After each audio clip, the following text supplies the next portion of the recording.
Hello नमस्कार साथियों, स्वागत है आपका नानक क्लासेस में। दोस्तों आज अपन करने वाले हैं परमाणु संरचना के बारे में। पिछले वीडियो किया था, परमाणु संरचना के बारे में जाना था। आज इसके नेक्स्ट जो चैप्टर है कि मॉडल जो है महत्वपूर्ण के बारे में जानेंगे। देखिएगा इसमें कौन कौन से है। इसमें आज अपने करने वाले हैं थॉमसन का जो परमाणु मॉडल है ये क्या होता है, और इससे संबंधित कौन कौन से प्रश्न अपने बनते हैं तो एग्जाम की दृष्टि से। और रदरफोर्ड का नाभिकीय परमाणु प्रतिरूप है, और बोर का हाइड्रोजन परमाणु प्रतिरूप है। और बोर का जो हाइड्रोजन परमाणु प्रतिरूप है इससे संबंधित पिछली बार भी एक क्वेश्चन आया था रीट मेंस के अंदर, और अन्य एग्जाम्स में इस प्रकार के प्रश्न आते रहते हैं। इसके बारे में जानेंगे कि कौन कौन से प्रश्न बनते हैं। तो आशा करता हूँ कि आप स्वस्थ होंगे, मस्त होंगे और अच्छी तरह से आपकी पढ़ाई चल रही होगी। देखिएगा रीट लेवल 2 साइंस है, इसका जो पूरा सिलेबस अपना है अच्छी तरह से अपने टॉपिक वाइज छोटे छोटे वीडियो के माध्यम से अपन करने वाले हैं। इसके अलावा मैथ का जितना भी आपका पोर्शन है वो भी अपने करने वाले हैं। ठीक है, तो चलिए स्टार्ट करते हैं। आज का जो पहला अपना थॉमसन का परमाणु मॉडल ये क्या होता है और इससे संबंधित कौन कौन से प्रश्न बनते हैं वो अपने जानेंगे। देखिएगा थॉमसन का जो परमाणु मॉडल है जोसेफ जॉन थॉमसन ने 1897 में इसने दिया था, और अपने परमाणु मॉडल की प्रस्तुति दी जिसे क्रिसमस पुडिंग मॉडल कहा जाता है। पहला क्वेश्चन तो आपसे यहीं से बन जाएगा कि क्रिसमस पुडिंग मॉडल क्या है। तो थॉमसन का परमाणु मॉडल है परमाणु की संरचना के बारे में, तो थॉमसन ने बताया था वही क्या क्रिसमस पुडिंग मॉडल है, या इसका अपोजिट हो सकता है कि थॉमसन का परमाणु मॉडल है जो अन्य किस नाम से जाना जाता है, क्रिसमस पुडिंग मॉडल, या उसको कहते हैं तरबूज मॉडल कहते हैं। आगे अपने पढ़ेंगे कि तरबूज मॉडल क्या है, के नाम से भी जाना जाता है। और थॉमसन ने यह मॉडल परमाणु की संरचना को समझाने के लिए एक मॉडल दिया था। सर्वप्रथम किसने दिया था? थॉमसन ने दिया था। अब देखिए कि है क्या ये क्रिसमस पुडिंग मॉडल है क्या। देखो इस प्रकार एक तरबूज है, तरबूज के अंदर आपने देखा होगा कि रेड कलर के होते हैं और इसके अंदर बीज होते हैं, और थॉमसन ने इसी के आधार पर इस परमाणु को समझाने की कोशिश की थी। देखो इसमें क्या होता है, इसमें जो रेड कलर होता है, रेड कलर को जितना भी रेड कलर है उसको क्या माना इसने? पॉजिटिव चार्ज माना, धनावेशित भाग मान लिया कि एक जिस प्रकार एक तरबूज के अंदर जो रेड कलर का भाग होता है पूरा पूरा वो क्या होता है? पॉजिटिव भाग होता है, धनावेशित भाग होता है। थॉमसन ने ये बताया। और जो इलेक्ट्रॉन जिसके अंदर होते हैं, इलेक्ट्रॉन होते हैं जैसे बीज होते हैं, ये जितने भी ब्लैक कलर के आपको बीज दिख रहे हैं, ये बीज जिस प्रकार इसके अंदर पूरे तरबूज के अंदर होते हैं उसी प्रकार इलेक्ट्रॉन इसके अंदर रहते हैं। यानी कि पूरे भाग को इसने क्या कर दिया, इसने ये कहा दिया कि परमाणु जो होता है पूरा भाग एक धनावेशित गोले की तरह होता है, और इसके अंदर जैसे तरबूज के अंदर बीज होते हैं उसी प्रकार ये इलेक्ट्रॉन्स होते हैं, ऋणावेशित भाग होते हैं। ये इसी प्रकार इन्होंने समझाने की कोशिश की। दूसरा यहाँ पर आप देख सकते हो जैसे जो रेड कलर का भाग है वो धनावेशित भाग है, और पोस्ट नेगेटिव भाग है यानी कि इलेक्ट्रॉन जो होते हैं ऋणावेशित भाग है। इस प्रकार ये बीज की तरह इसमें दसे हुए रहते हैं। ठीक है, अब देखिए क्या क्या इसने बात ही बताई थी इसके बारे में। देखो पहले तो आपको याद रखना है कि धनावेशित गोला, ये आपसे अगर ये पूछ ले कि निम्न में से किस मॉडल के अनुसार एक परमाणु को पूरा जो है धनावेशित गोले के रूप में समझाने की कोशिश की, या पूरा गोला जो धनावेशित भाग माना है, किसने माना है? थॉमसन ने माना है। आपको सर्वप्रथम तो आपको ये याद रखनी होगी धनावेशित भाग है। इसमें देखिएगा थॉमसन के अनुसार परमाणु एक संपूर्ण धनावेशित गोला होता है। उसने कह दिया कि संपूर्ण जो होता है धनावेशित गोला होता है, यहाँ पर सर्वप्रथम थॉमसन ने कही थी। और इस गोले में के भीतर इलेक्ट्रॉन होते हैं जो ऋणात्मक भाग आवेश स्थित होते हैं, एक बीज की तरह होते हैं। ठीक है, इलेक्ट्रॉनों का वितरण देखो इसमें किस प्रकार का होता है।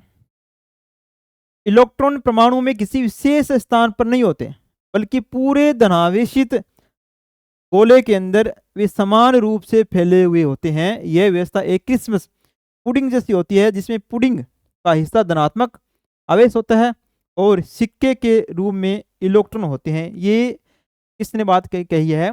थॉमसन ने कही है। थॉमसन के परमाणु मॉडल के अंदर उन्होंने कहा कि रेड कलर का भाग होता है वो हो गया पुडिंग हो गया, और सिक्के के रूप में या ब्लैक कलर के बीज के रूप में, सिक्के के रूप में जो समान रूप से फैले हुए होते हैं वो होता है ऋणावेशित भाग, या उसको कह दिया इलेक्ट्रॉन कह दिया। ठीक है, धनावेशित गोला थॉमसन ने माना है। इलेक्ट्रॉनों का वितरण किस प्रकार होता है? थॉमसन के अनुसार पूरे गोले में धनावेशित भाग के अंदर समान रूप से फैले हुए होते हैं ऋणावेशित भाग। ठीक है, इलेक्ट्रॉन जो होते हैं। नेक्स्ट आप इसमें क्या याद रखोगे? विद्युत उदासीनता। तो पूरा पूरा परमाणु गोला होता है थॉमसन ने बता दिया कि एक धनावेशित भाग होता है, इसके अंदर बीज की तरह इलेक्ट्रॉन क्या होते हैं, फैले हुए होते हैं। और पूरा पूरा उदासीनता भाग किस प्रकार हो जाएगा, देखो इसमें, क्योंकि इलेक्ट्रॉन की जो संख्या होती है, इलेक्ट्रॉन यानी कि ऋणावेशित आवेश हो गया, वो परमाणु के गोले का धनात्मक आवेश समान होता है जब पॉजिटिव एनर्जी और जो और नेगेटिव एनर्जी जब बराबर होगी तो क्या हो जाएगा, एक दूसरे से कट हो जाएगी, तो ये क्या हो जाएगा, उदासीन हो जाएगा। इसका मतलब ये हुआ ऋणावेशित आवेश और धनावेशित आवेश क्या होगा, बराबर होगा, समान होगा, तो एक दूसरे से ये प्रभाव को खत्म कर देंगे, तो ये क्या हो जाएगा, एक प्रकार से उदासीन हो जाएगा। ठीक है, यहाँ पर याद रखना है। इसलिए परमाणु विद्युत रूप से उदासीन या न्यूट्रल होता है, इस कारण परमाणु से बाहर कोई विद्युत आवेश नहीं निकलता है। इसी प्रकार का विद्युत का आवेश परमाणु के बाहर नहीं निकलता है, ठीक है, अंदर ही पूरे धनावेशित गोले के अंदर होता है और इसके अंदर इलेक्ट्रॉन बीज की तरह फैले हुए होते हैं। ये किसने बात कही है, ये कही है थॉमसन ने कही है। देखो यहाँ तक आप याद रखना। अब देखिए थॉमसन के मॉडल की कमियां, क्योंकि जो भी रिसर्च की जाती है, कोई भी कार्य की जाता है, उसके लिए कुछ ना कुछ कमियां रह ही जाती है। देखिए इसमें क्या कमियां रही है। एक तो कमी आपको याद रखना है कि कण प्रकीर्णन प्रयोग, कण जो प्रकीर्णन प्रयोग है किसके द्वारा दिया गया, रदरफोर्ड के द्वारा दिया गया, ये इसके बारे में थॉमसन नहीं समझा सका। दूसरा है किसी केंद्रीय नाभिक का अभाव, यानी कि थॉमसन ये नहीं बता सका कि परमाणु के अंदर कोई केंद्रीय नाभिक होता है, इसके बारे में थॉमसन ने जानकारी नहीं दी थी। इसके बारे में जानकारी देती है आगे आके रदरफोर्ड देते हैं। देखो इसमें क्या होता है, थॉमसन के मॉडल में परमाणु संरचना की एक सामान्य समझ दी गई है, यानी कि सामान्य बताया गया है कि भी इस प्रकार का होता है, लेकिन रदरफोर्ड द्वारा किया गया कण प्रकीर्णन प्रयोग इस मॉडल के खिलाफ था। यानी कि इनके द्वारा जो रदरफोर्ड के द्वारा जो प्रयोग किया गया था, बिल्कुल जो थॉमसन के द्वारा पहले बताया गया था कि इस प्रकार का परमाणु होता है, धनावेशित भाग होता है, ऋणावेशित भाग होता है, परंतु ये उसके एक विपरीत था एक। ठीक है, रदरफोर्ड के प्रयोग से यह सिद्ध हुआ कि परमाणु के अधिकांश द्रव्यमान धनात्मक आवेश एक छोटे से क्षेत्र जिसे क्या कहते हैं, नाभिक के केंद्रक होते हैं, जो कि थॉमसन के मॉडल के अनुसार नहीं था। आगे आते हैं रदरफोर्ड भाई साहब, वो बताते हैं कि इसके अंदर आवेश, इसके अंदर जो धनावेशित भाग होता है वो केंद्र के रूप में होता है, और वो केंद्र क्या होता है, नाभिक होता है। नाभिक के अंदर पूरा द्रव्यमान संचित रहता है और पूरा पूरा जो धनात्मक भाग इसके अंदर संचित रहता है। कौन बताते हैं, रदरफोर्ड बताते हैं। ठीक है, रदरफोर्ड किसके आधार पर बताती है, थॉमसन के द्वारा दिया गया मॉडल है उसकी कमी बताती है कि ये कमी रही है। ठीक है, आगे ये रिसर्च करते हैं। इसी केंद्रीय नाभिक का अभाव, थॉमसन का मॉडल परमाणु के भीतर के नाभिकीय संरचना को स्पष्ट नहीं कर सका, यानी कि थॉमसन का मॉडल ये नहीं बता सका कि इसके अंदर नाभिक होता है और नाभिक के अंदर न्यूट्रॉन या प्रोटॉन या धनावेशित भाग जो कुछ होता है इसके बारे में कुछ नहीं बता सका। और यही नहीं था कि परमाणु का अधिकांश द्रव्यमान धनावेशित गोले में फैला हुआ होता है। रदरफोर्ड ने इस मॉडल को सुधारते हुए नाभिकीय संरचना का प्रतिपादन किया था, और रदरफोर्ड आए, रदरफोर्ड ने कह दिया कि धनावेशित भाग होगा वो क्या होगा, नाभिक के अंदर होगा। परंतु थॉमसन क्या कहते हैं, धनावेशित भाग पूरा गोले के रूप में होता है, पूरा गोले में फैला हुआ होता है। ठीक है, ये कमियां थी, इसकी कमियों को भी थोड़ा आप याद रखना। नेक्स्ट देखो, अगर प्रश्न बने आपके, किस प्रकार के प्रश्न बन सकते हैं, दो चार मैंने प्रश्न बनाने की कोशिश की है। देखो, थॉमसन के परमाणु मॉडल के अनुसार परमाणु का कौन सा भाग धनावेशित होता है। ठीक है, केवल केंद्र होता है, पूरा परमाणु होता है, केवल इलेक्ट्रॉन होता है, कोई नहीं, या अनुत्तरित प्रश्न है। तो थॉमसन ने क्या बताया, जो पूरा पूरा गोला होगा वो क्या होगा, एक धनावेशित भाग होगा। ठीक है, रेड कलर का होगा, और इसके अंदर क्या होगा, ये बीज की तरह ऋणावेशित भाग होगा, और पूरा पूरा बाकी क्या होगा, धनावेशित भाग होगा, रेड कलर में जो होगा। क्योंकि पूरा परमाणु को इसने क्या माना है, थॉमसन ने धनावेशित भाग माना है, ये आपको याद रखना होगा। ठीक है, नेक्स्ट देखो, इसमें अगर प्रश्न मानने की कोशिश करें तो किस प्रकार बन सकता है। थॉमसन के परमाणु मॉडल के अनुसार इलेक्ट्रॉन परमाणु में किस प्रकार स्थित होते हैं, धनावेशित गोले के बाहर घूमते हैं, परमाणु के नाभिक में होते हैं, धनावेशित गोले के अंदर धसे होते हैं, या फिर परमाणु के चारों ओर मुक्त होते हैं। तो इसने थॉमसन ने क्या बताया, इस प्रकार एक गोले की संरचना की, इसके अंदर क्या दिया कि अंदर क्या होते हैं, ऋणावेशित भाग होते हैं, जो कि धनावेशित भाग होता है रेड कलर का, इसके अंदर क्या धसे हुए होते हैं। तो ये हो जाएगा इसका, धनावेशित गोले के अंदर धसे हुए होते हैं। नेक्स्ट देखो, थॉमसन के परमाणु मॉडल को किस नाम से भी जाना जाता है। ये फेमस क्वेश्चन है, इस प्रकार के प्रश्न आपके आ सकता है। देखो, क्रिसमस ट्री मॉडल है, प्लम पुडिंग मॉडल है, रदरफोर्ड मॉडल है, या बोहर मॉडल है, या इनमें से कोई नहीं, या अनुत्तरित प्रश्न है जो है। तो किस प्रकार माना है? प्लम पुडिंग मॉडल के आधार पर माना है, या इसको कहते हैं तरबूज मॉडल भी कहते हैं, थॉमसन का जो मॉडल है। ठीक है, ये हो गया। अब अपने आगे देखेंगे कि रदरफोर्ड भाई साहब ने क्या बताया था कि परमाणु कैसा होता है। थॉमसन ने तो जितनी जानकारी थी उन्होंने जानकारी साझा कर ली अपनी। फिर आते हैं रदरफोर्ड, रदरफोर्ड कुछ और रिसर्च करते हैं कि वास्तव में परमाणु है क्या, परमाणु किसे कहेंगे, परमाणु के नाभिक में क्या होते हैं, परमाणु के चारों ओर क्या होते हैं, इलेक्ट्रॉन किस प्रकार घूमते हैं, कहाँ स्थित होते हैं, इसके बारे में आगे जानने की कोशिश की है। रदरफोर्ड का परमाणु मॉडल अपने पढ़ेंगे, ये क्या होता है। देखो रदरफोर्ड का परमाणु मॉडल देखो। रदरफोर्ड ने 1911 में एक नियम दिया था, कण प्रकीर्णन प्रयोग किया था। कण, पहला तो क्वेश्चन आपसे यही बन जाएगा कि कण प्रकीर्णन प्रयोग है, ये किसके द्वारा किया गया है? रदरफोर्ड के द्वारा किया गया है। परमाणु की संरचना को समझने की कोशिश की। इस प्रयोग में रदरफोर्ड और उसके सहयोगी थे, हस गीगर था, अर्नेस्ट मॉर्सडी था। ठीक है, इन्होंने क्या किया, सोने की पतली पन्नी ली, उस पर अल्फा कणों की बुछार कराई। ये क्या करते हैं, एक सोने की पन्नी लेते हैं, उस पर क्या आते हैं, अल्फा कणों की बुछार कराते हैं। यहाँ से प्रश्न सेकंड क्वेश्चन ये बन जाता है कि पन्नी लेते हैं, किस प्रकार की पन्नी है, सोने, किस धातु की पन्नी ली थी, सोने की पन्नी ली थी, और किस प्रकार के कणों की बुछार करवाई। थर्ड नंबर क्वेश्चन यहाँ से ये बन जाएगा कि अल्फा कणों की, याद रखना है अल्फा कण है उनकी करवाई थी। ठीक है, हीलियम होता है उसको अल्फा कण कहते हैं। और इस प्रयोग के परिणामों में कुछ महत्वपूर्ण, ठीक है, तथ्यों को उजागर किया। देखिए कौन कौन से तथ्य है। देखिए इस प्रकार का इन्होंने एक मॉडल बनाया था कि इस प्रकार का एक मॉडल होता है, जैसे यहाँ से देखो अल्फा कणों की रेखा है, ये अल्फा कण की बुछार को उपकरण बना दिया इस प्रकार का कि अल्फा कणों की बुछार यहाँ पर करवा रहे हैं। और ये क्या हो गया, सोने की पन्नी होगी, ये सोने की पन्नी है, और इसके चारों ओर जिंक सल्फाइड का एक आवरण बना दिया ZnS का। ठीक है, ताकि जो टकराने के बाद या जो विक्षेपित हो रहे हैं कण, अल्फा कण होते हैं, बाहर ना निकले, कुछ पता चलता रहे कि किस दिशा में कहाँ जा रहे हैं। ठीक है, गोलाकार प्रतिदीप्त आवरण है, ये किससे बना होता है, ZnS का बना होता है, जिंक सल्फाइड का बना होता है। और इस प्रकार इन्होंने क्या बताया कि यहाँ से एक उपकरण लिया, इस पर यहाँ पर क्या किया जा रहा है, अल्फा कणों की बुछार की जा रही है। ये सोने की पतली पन्नी है, जब इस पर बुछार करवाई गई तो क्या निकला परिणाम, कुछ कण तो इसमें क्या होता है, सीधे निकल गए। सीधे निकलने का मतलब क्या हो गया, जो परमाणु होता है इस प्रकार का परमाणु हो गया, इसमें जो अधिकांश भाग होगा वो क्या होगा, खाली होगा, रिक्त होगा। ठीक है, अधिकांश भाग क्या होगा, क्या हो जाएगा, रिक्त दर्शाया, क्योंकि सीधे निकल रहे हैं। इसका मतलब ये हो गया कि अधिकांश भाग परमाणु के अंदर क्या हो गया, रिक्त होता है। और कुछ कण होते हैं यहाँ से आए और कुछ विक्षेपित हो गए, जैसे यहाँ से ये हो गया, थोड़े बहुत कण आए और विक्षेपित हो गए। और बहुत ही कम मात्रा में इस प्रकार के कण थे, 15,000 से 20,000 कणों में से मात्र एक कण था जो यहाँ से बीच टकराता है और फिर क्या होता है, 180 डिग्री पर जाता है, वापिस जाता है। 180 डिग्री का मतलब ये हो गया, सीधी रेखा में यहाँ से टकराया और वापिस यहाँ पर चला गया। इससे यह स्पष्ट हुआ कि परमाणु के बीच में मध्य में क्या होगा, नाभिक होगा। ठीक है, इस प्रकार यहाँ से नाभिक की खोजकर्ता कौन है, रदरफोर्ड है, नाभिक की खोजकर्ता रदरफोर्ड हो गए। ठीक है, देखो आगे इसके बारे में अपने जानते हैं क्या क्या है ये।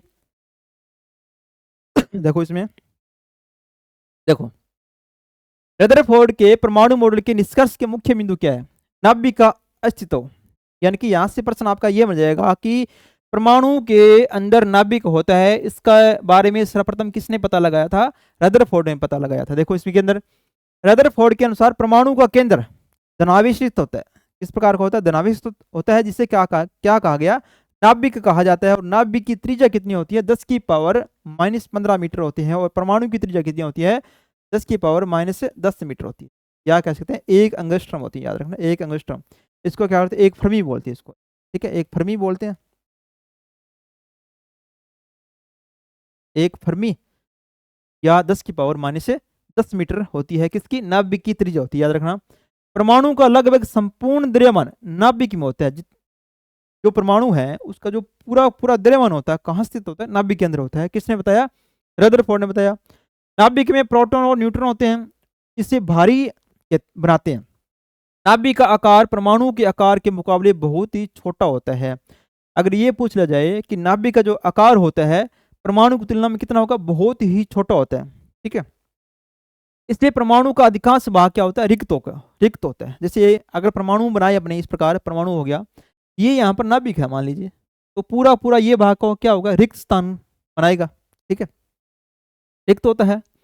इलेक्ट्रॉन का परिक्रमा करना, इसके अंदर जो इलेक्ट्रॉन होते हैं किस प्रकार परिक्रमा करते हैं, देखो इसमें इलेक्ट्रॉन नाभिक के चारों ओर पथों पर परिक्रमा करते हैं। जो नाभिक है, ये नाभिक हो गया, इसके चारों ओर क्या परिक्रमा बन जाती है, इस प्रकार परिक्रमा है। इसके चारों ओर क्या होती हैं, कक्षाएं होती हैं, कक्षक होते हैं, उपकोष होते हैं। इसके अंदर क्या करते हैं, इलेक्ट्रॉन क्या करते हैं, चक्कर लगाते हैं। देखो इन कक्षाओं को क्या कहते हैं, कक्षा या ऑर्बिट कहा जाता है। इलेक्ट्रॉन का आवागमन नाभिक के चारों ओर ऐसा होता है जैसे ग्रह सूर्य के ओर चारों ओर चक्कर लगाते हैं। जैसे ग्रह होते हैं सूर्य के चारों ओर चक्कर लगाते हैं, उसी प्रकार ही इन्होंने समझाने की कोशिश की कि इलेक्ट्रॉन भी क्या करते हैं, नाभिक के चारों ओर क्या लगाते हैं, चक्कर लगाते हैं। ठीक है, यहाँ तक समझ में आ गया।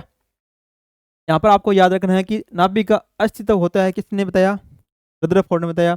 इलेक्ट्रॉन का परिक्रमा करना, इलेक्ट्रॉन क्या करते हैं, नाभिक के चारों ओर, ठीक है, परिक्रमा करते हैं, चक्कर लगाती हैं, ये किसने बताया, रदरफोर्ड ने बताया। नेक्स्ट देखो, यहाँ तक आपको याद रखना होगा। नेक्स्ट याद रखना होगा आपको, परमाणु का अधिकांश भाग रिक्त होता है। क्योंकि नाभिक अत्यंत छोटा होता है, इसलिए परमाणु का अधिकांश हिस्सा क्या होगा, स्पेस होगा, इसके अंदर रिक्त होगा। इलेक्ट्रॉन का इस रिक्त स्थान में अपने कक्षाओं में घूमते हैं। और स्थिर विद्युत आकर्षण बल, देखो धन आवेशित नाभिक, क्योंकि नाभिक में क्या होता है, धनावेशित भाग होता है, पूरा पूरा द्रव्यमान जो होता है धनावेशित भाग के रूप में न्यूट्रॉन और प्रोटॉन के रूप में होता है। और ऋण आवेशित भाग क्या होता है, इलेक्ट्रॉन, जो कि नाभिक की ओर चक्कर लगाते हैं। के मध्य लगने वाला स्थिर विद्युत आकर्षण बल तीव्र गति से घूमते इलेक्ट्रॉन के अभिकेंद्रीय बल से संतुलित रहता है। देखो किस प्रकार, इसमें ये एक क्या है, परमाणु है, इसके अंदर धनावेशित भाग होता है, इसके चारों ओर क्या करते हैं, इलेक्ट्रॉन चक्कर लगा रहे हैं, स्थिर अवस्था में चक्कर लगा रहे हैं। ठीक है, इसके मध्य जो बल लगेगा, कौन सा, स्थिर विद्युत आकर्षण बल होता है, इसकी वजह से अब केंद्रीय बल का निर्माण हो जाता है और ये इसके अंदर क्या करते हैं, चक्कर लगाते रहते हैं। ठीक है, इस प्रकार। नेक्स्ट देखो, इसमें क्वेश्चन देखो, इसमें परमाणु में नाभिक होता है, इसके चारों ओर वर्तुलाकार मार्ग जिन्हें कक्षा कहते हैं में इलेक्ट्रॉन चक्कर लगाते हैं। निम्न में से कौन सा उपरोक्त कथन का समर्थन करता है, उपरोक्त कथन का समर्थन करता है, कौन करेगा, तो रदरफोर्ड का परमाणु नाभिकीय मॉडल है। रदरफोर्ड ने क्या बताया, परमाणु क्या होता है, नाभिक होता है, इसके चारों ओर वर्तुलाकार मार्ग होते हैं, इस प्रकार सूर्य के चारों ओर ग्रह चक्कर लगाते हैं, उसी प्रकार ही नाभिक के चारों ओर क्या करते हैं, इलेक्ट्रॉन चक्कर लगाएंगे, जिन्हें क्या कहते हैं, कक्षा कह दिया। इलेक्ट्रॉन का चक्कर लगाते हैं, और जिनमें से कौन सा उपरोक्त कथन हो गया, रदरफोर्ड का परमाणु नाभिकीय मॉडल हो गया। यहाँ से आपको यहाँ से स्पष्ट कर लेना है, परमाणु नाभिक होता है, किसने बताया, रदरफोर्ड ने बताया। नेक्स्ट देखो, रदरफोर्ड का कणों के अल्फा कणों के प्रकीर्णन प्रयोग द्वारा, अल्फा, ठीक है, अल्फा कणों के प्रकीर्णन प्रयोग वाला प्रयोग सिद्ध करता है कि नाभिक में क्या क्या होता है। देखो भारी कण होते हैं, ठीक है, भी होते हैं, भारी कण होते हैं, धनावेशित केंद्र होता है, ये भी ठीक है, अत्यंत स्थायी होती हैं, ये इसके बारे में नहीं बताया इसने, अत्यंत स्थायी होती हैं, ये इसके बारे में नहीं बताया, तो इसका हो जाएगा 1 और 2, इसकी कमी थी यहाँ पर। ठीक है, आगे देखेंगे अपने, 1 और 2 इसका सही हो जाएगा। कि नाभिक में क्या होता है, इस प्रयोग से नाभिक में भारी कण होते हैं, और ये भारी नाभिक कण होते हैं वो क्या होते हैं, धनावेशित केंद्र के रूप में होते हैं, ये किसने बताया, रदरफोर्ड ने बताया। परंतु इसके स्थायित्व की व्याख्या नहीं की कि परमाणु स्थायित्व किस प्रकार रहेगा। नेक्स्ट देखो, रदरफोर्ड का प्रकीर्णन प्रयोग किसकी पुष्टि करता है, सभी पदार्थों में परमाणुओं की, सभी पदार्थ होते हैं उसके परमाणु होते हैं, परमाणुओं में इलेक्ट्रॉन की, या परमाणु में इलेक्ट्रॉन होती है इसकी पुष्टि करता है, या परमाणुओं में न्यूट्रॉन की पुष्टि करता है, या परमाणुओं में नाभिक की पुष्टि करता है। तो सबसे उपयुक्त आंसर इसमें क्या हो जाएगा, परमाणुओं में नाभिक की पुष्टि कौन करता है, रदरफोर्ड का जो मॉडल दिया गया है कण प्रकीर्णन प्रयोग है, ये इसके बारे में बताता है। तो इसका क्या हो जाएगा, डी नंबर आंसर हो जाएगा दोस्तों। ठीक है, अब देखिए रदरफोर्ड की कमियां क्या रही है, क्योंकि कोई भी प्रयोग किया जाता है, ठीक है, कोई भी अभियान चलाया जाता है, कोई भी जो भी कार्य किया जाता है, इसमें कोई ना कोई कमियां रह जाती है। अब कमियां बात करते हैं कि रदरफोर्ड के मॉडल में क्या कमियां रही, स्थिरता का अभाव, ठीक है, ये बताने में असमर्थ रहा कि तो परमाणु होते हैं स्थिर रहेगा या नहीं रहेगा, रहेगा तो किस प्रकार रहेगा, ये इन्होंने व्याख्या नहीं की थी। देखो इसमें धन आवेशित नाभिक के चारों ओर घूमता है, घूमता हुआ ऋण आवेशित इलेक्ट्रॉन त्वरण के कारण ऊर्जा विकिरण उत्सर्जित करेगा जिससे ऊर्जा में लगातार कमी होगी, वह इलेक्ट्रॉन अत्यंत नाभिक में गिर जाएगा, अंततः नाभिक में गिर जाएगा और परमाणु स्थायी नहीं रहेगा। ठीक है, रदरफोर्ड का परमाणु प्रतिरूप है, परमाणु के स्थायित्व की व्याख्या नहीं करता है, स्पष्ट रूप से याद रखना आप। रदरफोर्ड का परमाणु प्रतिरूप क्या नहीं करता है, परमाणु के स्थायित्व की व्याख्या नहीं करता है। स्थायित्व स्थायी रहेगा या नहीं रहेगा, रहेगा तो किस प्रकार रहेगा, ये इन्होंने समझाने की कोशिश नहीं की है। ठीक है, दूसरा है कि क्वांटम सिद्धांत का अभाव। क्वांटम सिद्धांत क्या होता है, रदरफोर्ड के मॉडल में यह भी कोई व्याख्या नहीं की गई कि इलेक्ट्रॉन किस विशेष कक्षा में रहेगा और क्यों। इलेक्ट्रॉन ये तो बता दिया रदरफोर्ड ने कि धनावेश एक परमाणु होता है, परमाणु के अंदर नाभिक होता है, उसके अंदर धनावेश भाग होता है, उसके चारों ओर इलेक्ट्रॉन क्या करते हैं, चक्कर लगाते हैं, परंतु किस दिशा में लगाएंगे और क्यों लगाएंगे, किस कक्षा में लगाएंगे, यह बताने में क्या करती है, असमर्थता रही। तो यहाँ पर इलेक्ट्रॉन किस विशेष कक्षा में रहेगा और क्यों, इस विषय में क्वांटम सिद्धांत का समावेश करना आवश्यक था, जो कि बाद में नील्स बोहर ने दिया था। यहाँ से याद रखना कि क्वांटम सिद्धांत किसके द्वारा दिया गया है, नील्स बोहर के द्वारा दिया गया है। यहाँ पर दो बात याद रखना, स्थिरता का अभाव, जो परमाणु होगा स्थिर रहेगा नहीं रहेगा ये बताने में असमर्थ रहा रदरफोर्ड, और क्वांटम सिद्धांत का अभाव रहा कि इलेक्ट्रॉन नाभिक के चारों चक्कर लगाते हैं, किस कक्षा में लगाएगा और क्यों लगाएगा और कैसे लगाएगा, इसके बारे में यह नहीं बता सका। ये दो बातें यहाँ पर यहाँ तक याद रखना। आगे बात आती है कि बोर का हाइड्रोजन परमाणु प्रतिरूप क्या होता है। इसके बारे में पहले क्वेश्चन आ चुका है अपना रीट मेंस के अंदर, और जो जितने मॉडल दिए गए हैं आपको अच्छी तरह से इनको याद करना है। ठीक है, इससे संबंधित प्रश्न बन सकते हैं। देखो इसमें रदरफोर्ड परमाणु प्रतिरूप भौतिकी नियमों के अनुरूप नहीं था। 1912 में नील्स बोर ने संकल्पनाओं पर आधारित नया परमाणु प्रतिरूप दिया जिसे क्वांटम सिद्धांत पर आधारित था। ठीक है, सर्वप्रथम तो आपको याद रखना होगा क्वांटम सिद्धांत पर आधारित निम्न में से परमाणु संरचना का कौन सा मॉडल है, नील्स बोर का मॉडल है। बोर के हाइड्रोजन परमाणु प्रतिरूप की मुख्य अवधारणा निम्नलिखित है। देखो इसमें हाइड्रोजन परमाणु में इलेक्ट्रॉन निश्चित त्रिज्या व ऊर्जा की वर्ताकार कक्षाओं में ही गति करता है। यहाँ से इन नील्स बोर ने बता दिया कि इलेक्ट्रॉन जो वर्ताकार कक्षा में चक्कर करेगा वो उसकी निश्चित त्रिज्या होगी और ऊर्जा भी क्या होगी, निश्चित होगी, जिन्हें कहा कह दिया कक्षा में कोश या ऊर्जा स्तर कहा जाता है। यानी कि बोर ने क्या बताया, जो परमाणु होता है, परमाणु नाभिक होता है, नाभिक के बारे में रदरफोर्ड ने बता दिया, और उसके बाद में नील्स बोर बताते हैं कि नाभिक के चारों ओर क्या कक्षा का आवरण होगा, उस कक्षा में निश्चित ऊर्जा और निश्चित स्तर के अंदर क्या करते हैं, इलेक्ट्रॉन क्या करते हैं, चक्कर लगाएंगे, और इन कक्षाओं को 1, 2, 3, 4 या KLMN से प्रदर्शित किया जाता है। कक्षाओं का नाम जैसे यहाँ से पूछ लिया जाए कि कक्षाओं का KLMN कक्षा होती है परमाणु के अंदर, यह सर्वप्रथम किसने बताया था, नील्स बोर के द्वारा बताया गया है। यहाँ से याद रखना। देखो किस प्रकार होता है, बोर का परमाणु मॉडल आधारित होता है। पहला क्वेश्चन आपसे ये बन जाएगा कि क्वांटम सिद्धांत पर आधारित, इस पर क्वांटम सिद्धांत पर याद रखना।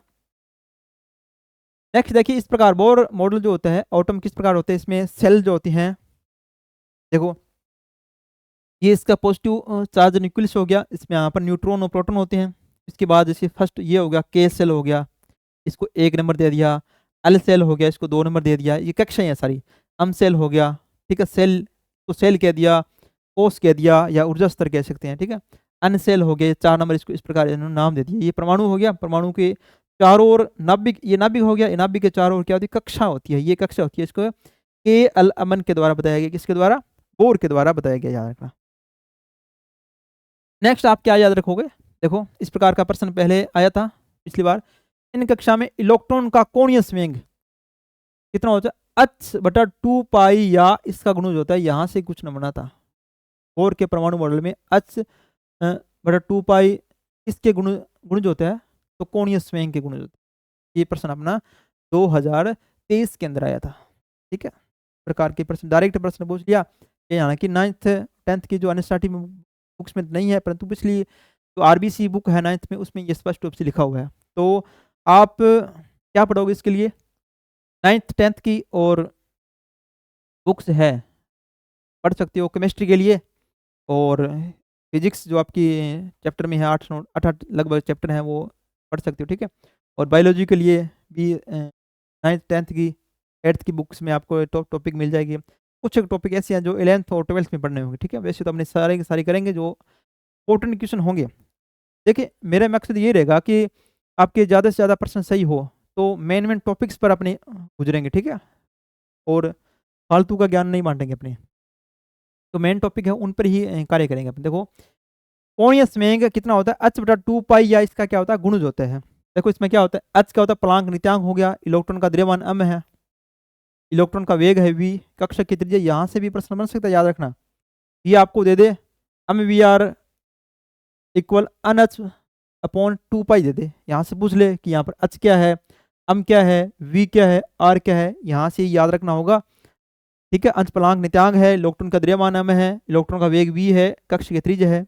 देखो इसमें इलेक्ट्रॉन केवल उन्हीं कक्षाओं में घूम सकता है जिसमें कोणीय संवेग का मान पूर्ण गुणज होता है, किसका, h बटा 2 पाई का पूर्ण गुणज होता है। ये सर्वप्रथम किसके द्वारा बताया गया, नील्स बोर के द्वारा बताया गया। यहाँ से याद रखना कोणीय संवेग का मान कितना होना चाहिए, या इस प्रकार पूछ ले कि इलेक्ट्रॉन को कक्षा में घूमने के लिए कोणीय संवेग का मान किसके पूर्ण गुणज होता है, h बटा 2 पाई के होता है, याद रखना। एक निश्चित कक्षा में चक्कर लगाने पर इलेक्ट्रॉन की ऊर्जा में कोई परिवर्तन नहीं होता। एक निश्चित अगर निश्चित कक्षा है उसके अंदर ही इलेक्ट्रॉन चक्कर लगा रहा है तो इसमें ऊर्जा का स्तर में कोई चेंजेबल नहीं होगा। यदि देखो इसे आगे देखो, परंतु उच्च कक्षा से निम्न कक्षा अथवा निम्न से उच्च कक्षा में जाने पर ऊर्जा का क्रमशः उत्सर्जन व शोषण होता है, ठीक है। यहाँ से याद रखना, यहाँ से क्वेश्चन आपके बन सकता है, उच्च उच्च से उच्च कक्षा है उसमें निम्न कक्षा में जा रहे हैं, ठीक है, या निम्न कक्षा है उसमें जा रहे हैं उच्च कक्षा में जा रहे हैं। देखो निम्न से उच्च कक्षा में जाएंगे तो क्या होगा, ऊर्जा चाहिए उसको, क्योंकि उसको ज़्यादा फोर्स चाहिए, ज़्यादा फोर्स की तुलना में क्या हो जाएगा, ये ऊर्जा को क्या करेगा, अवशोषण करेगा, ऊर्जा ऊर्जा का यहाँ से क्या हो जाएगा, अवशोषण हो जाएगा, ठीक है। अगर उच्च ऊर्जा से निम्न में जा रहा है, पहले से इसके पास उच्च ऊर्जा अब निम्न में जा रहा है, यानी कि बड़े से छोटे की ओर जा रहा है, तो ऊर्जा का क्या करेगा, उत्सर्जन करेगा। ज़्यादा ऊर्जा होगी वो क्या गया, उत्सर्जन कर देगा, ठीक है, वहां से निम्न ऊर्जा में जाके स्थायी हो जाएगा, ठीक है। यहाँ से याद रखना, उच्च से निम्न जाता है तो ऊर्जा का अवशोषण करता है, और उच्च से निम्न आता है, निम्न सॉरी यहाँ पर निम्न से उच्च जाएगा तो ऊर्जा का अवशोषण करेगा, और उच्च से निम्न जाएगा तो ऊर्जा का उत्सर्जन करेगा, और यहाँ पर ऊर्जा का क्या होगा, अवशोषण होगा यहाँ, ठीक है।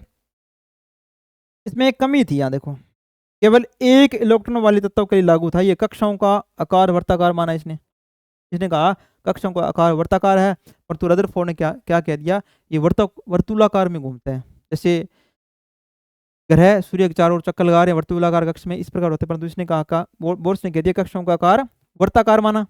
और केवल एक इलेक्ट्रॉन वाले तत्व के लिए, एक इलेक्ट्रॉन किसमें होता है, हाइड्रोजन होता है ना, उसी के नाम पर नील्स बोर का हाइड्रोजन प्रतिरूप माना गया है, क्योंकि एक इलेक्ट्रॉन के लिए माना था। ये बहुत बड़ी बात है, यहाँ से याद रखना आप, केवल एक इलेक्ट्रॉन वाले तत्व के लिए ये लागू था, ठीक है। नेक्स्ट देखो, इसमें अगर प्रश्न बने तो किस प्रकार बन सकते हैं। देखो ये पिछली बार में शीट में आया था, बोर के परमाणु मॉडल में निम्नलिखित में से कौन सा h अपॉन 2 पाई का पूर्णांक गुण जो होता है, गतिज ऊर्जा क्या होता है, परमाणु त्रिज्या क्या होता है, स्थिति ऊर्जा क्या होता है, या फिर कोणीय संवेग क्या होता है। तो मैंने बताया है कि कोणीय संवेग याद रखना, तो h बटा 2 पाई होता है कोणीय संवेग के गुण जो होता है, याद रखना ये, ठीक है। इस प्रकार के प्रश्न बनेंगे। नेक्स्ट देखो, बोर मॉडल समझा सकता है केवल हाइड्रोजन परमाणु का स्पेक्ट्रम समझा सकता है, या फिर केवल उस परमाणु या आयन जो एक इलेक्ट्रॉन रखता है का स्पेक्ट्रम समझा सकता है, हाइड्रोजन अणु का स्पेक्ट्रम समझा सकता है, या फिर सोलर स्पेक्ट्रम है, या अनुत्तरित प्रश्न है। तो केवल एक इलेक्ट्रॉन वाले परमाणु जाने के लिए, ठीक है, स्पष्ट था ये, केवल उस परमाणु या आयन जो एक इलेक्ट्रॉन रखता है का स्पेक्ट्रम समझा सकता है। तो इसका हो जाएगा बी नंबर आंसर हो जाएगा, याद रखना ये आपको कहीं ना कहीं एग्जाम में जरूर मिलने वाला है प्रश्न, ठीक है। नेक्स्ट देखो, बोर के परमाणु मॉडल के विषय में निम्न में से कौन सा कथन सही नहीं है, ये देखना आपको। नाभिक परमाणु के केंद्र में स्थित होता है, ठीक है भी, नाभिक जो होता है परमाणु के केंद्र में होता है। इलेक्ट्रॉन नाभिक में परिक्रमा करते हैं। कक्षाओं को KLMN से निरूपित किया जाता है, ठीक है भी। बोर ने बताया था कि परमाणु होता है, परमाणु नाभिक होगा, नाभिक के चारों ओर इलेक्ट्रॉन क्या करते हैं, चक्कर लगाते हैं, कक्षा में चक्कर लगाते हैं, उन कक्षाओं को नाम दे दिया इन्होंने KLMNO, इस प्रकार के अक्षरों का नाम दे दिया। नाभिक प्रोटॉन और न्यूट्रॉन से मिलकर बना होता है, ये भी ठीक है कि नाभिक होता है केंद्र में परमाणु के, इसमें प्रोटॉन होती है, न्यूट्रॉन होती है, परंतु क्या बताया इसने, इलेक्ट्रॉन नाभिक में परिक्रमा करते हैं, ये गलत है। देखो, नाभिक में परिक्रमा नहीं करते, ये नाभिक के चारों ओर परिक्रमा करती हैं, ठीक है। ये छोटे छोटे इसमें गलतियां आपको पकड़नी है, ठीक है। अगर सत्य या असत्य इस प्रकार का प्रश्न पूछा होता है तो बहुत ही कई बार क्या होता है, नजदीकी आंसर दिया होता है, ठीक है। तो इस प्रकार के कुछ मॉडल थे अपने, आज अपने कर लिए, और नेक्स्ट वीडियो में अपने इससे संबंधित बनने वाले प्रश्न हैं ये भी करेंगे, और साथ में नेक्स्ट अपना टॉपिक रहेगा जो इलेक्ट्रॉन का वितरण किस प्रकार होगा। ये अपने जालिया की नाभिक परमाणु होता है, परमाणु के अंदर नाभिक होगा, नाभिक के और चारों ओर क्या करेगा, इलेक्ट्रॉन क्या करेगा, चक्कर लगाएगा। परंतु चक्कर जो लगाते हैं, कक्षाएं जो होती है, किस कक्षा में चक्कर लगाते हैं, किस प्रकार की कक्षा होती है, इसमें इलेक्ट्रॉन का वितरण किस प्रकार का होगा, ठीक है। इसमें हुंड का नियम है, ऑफ सिद्धांत वगैरह, ये अपने नेक्स्ट वीडियो में पढ़ने वाले हैं। तब तक धन्यवाद दोस्तों। वीडियो अच्छा लगा तो वीडियो को लाइक करना और चैनल को सब्सक्राइब भी जरूर करना, ठीक है। इस प्रकार की वीडियो रोजाना आपको एक मिलती रहेगी ताकि आपकी एग्जाम की तैयारी हो अच्छी हो, ठीक है। और इसके अलावा भी आपके कोई सवाल जवाब है तो कमेंट बॉक्स में कमेंट जरूर कर सकते हो। धन्यवाद दोस्तों।